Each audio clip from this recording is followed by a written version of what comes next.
这个男人在铜镜中看到一名白衣女子正在织毛衣，男人满脸惊恐地问她是谁。女人放下手中工作，缓缓朝男人走来，并张嘴对其哈出浓烈的口臭，浓郁的味道让男人瞬间上头，直接瘫倒在床上。次日等男人醒来，活像只提线木偶，面无表情地烧掉自己所著书籍，然后便背起行囊远离住所。途中他偶遇一名高僧，任凭对方如何呼喊，男主于其始终充耳不闻，也不知走了多久，从早走到晚。忽然他看到不远处有位放牧的，便赶忙凑过去问路，可不料此人竟是具骷髅，吓得于其冲刺般逃离了这片区域。惊恐之余，他来到一座神秘村庄，随手敲开一户人家，里面赫然正是铜镜中的女人。于其刚想上前要个联系方式，便被女人父亲大声喝止。原来父亲很排斥外地人到此，但在女儿的苦苦央求下，父亲只好同意于其在此住下，并顺手给了他一床新棉被，让他去隔壁猪圈里睡。晚上于其躺在床上辗转难眠，忽然隔壁传来淅淅沥沥的流水声，于其顺着缝隙往里看去，竟发现白衣女子正在沐浴。还没等于其看过瘾，白衣女子便发现了他。女孩的父亲听到尖叫声，急忙赶去，直接揪住于其衣领去见女儿。女孩清白被回想不开，拿起指甲剪就要自寻短见，好在父亲极力阻拦，这才没能酿成大祸。而如今只有让二人尽快成婚。当晚父亲便找来媒婆，满脸黑线的将女儿嫁给于其。老头，你们家有没有红布条啊？没有，行吗？哎，有了。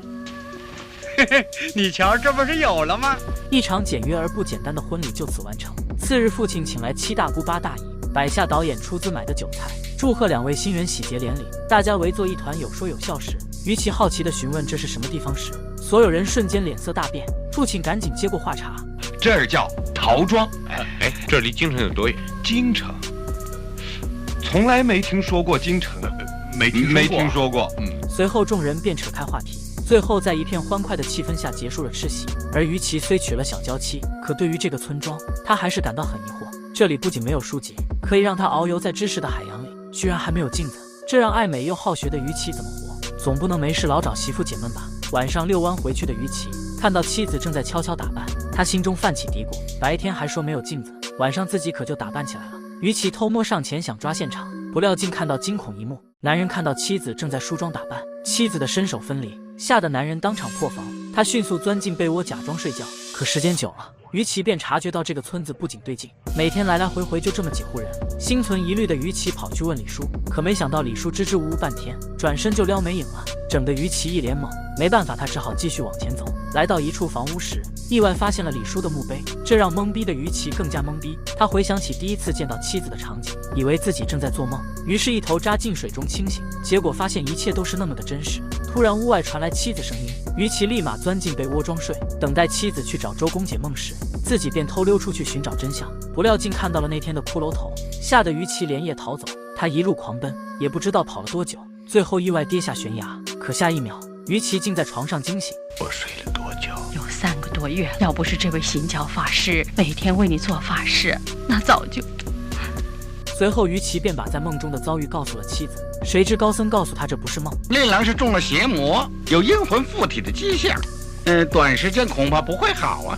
几人话音刚落，门外忽然传来急促的敲门声。老母亲打开门一看，竟然是那个骷髅头，看来是老丈人来叫女婿回家了。高僧急忙用凳子抵门，并用石块疯狂 Q 骷髅的手。随后高僧拔剑冲出房间，与骷髅头大战了3天3夜，最终成功将对方消灭。为防止于其再次被演，高僧在其额头画满经文，并为他佩戴一串2年没洗的袜子，接着用口香糖封住于其耳朵，临走前吩咐道：耳朵上的缝你要3天以后才能拿下来，记着，千万别把它弄破了。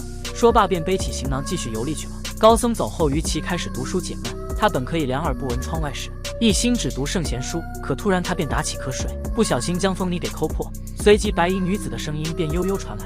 受到蛊惑的于其再次光临陶庄，看到丈夫平安归来，白衣女子只是露出一抹微笑。可很快于其便察觉到不对劲，村里的人好像都在故意躲着他，这让于其百思不得其解。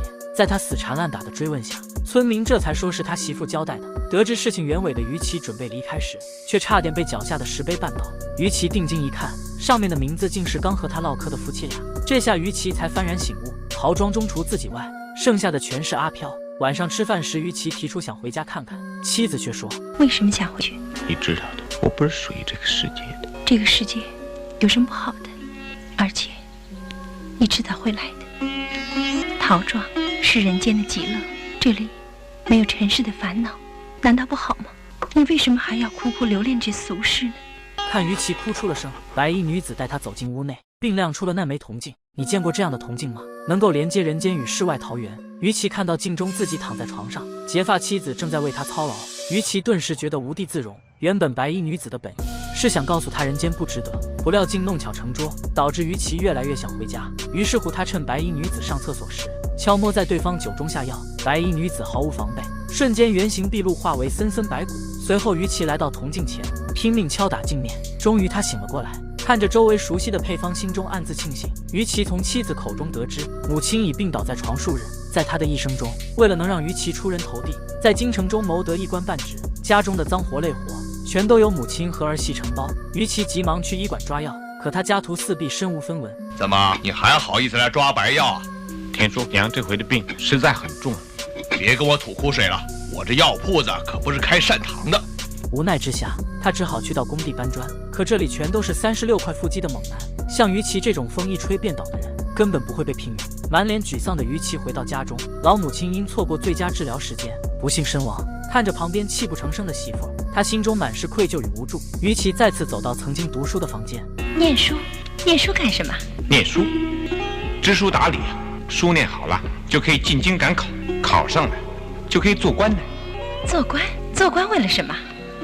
做官既可以光宗耀祖，又可以荣华富贵，还可以管人呢。随后于琪走到铜镜前，看着里面的纺车，回想起在陶庄的幸福日子，于琪还会回到陶庄吗？而这部电影也讽刺了古时候的科考制度，想要出人头地，就要接受每3年1次的乡试，每3年2次的县试，3年1次的会试，几万人中只有100人才能中举，数不胜数的百姓都在为考取功名出人头地而不停奋斗，甚至荒废掉自己的一生。影片到此结束。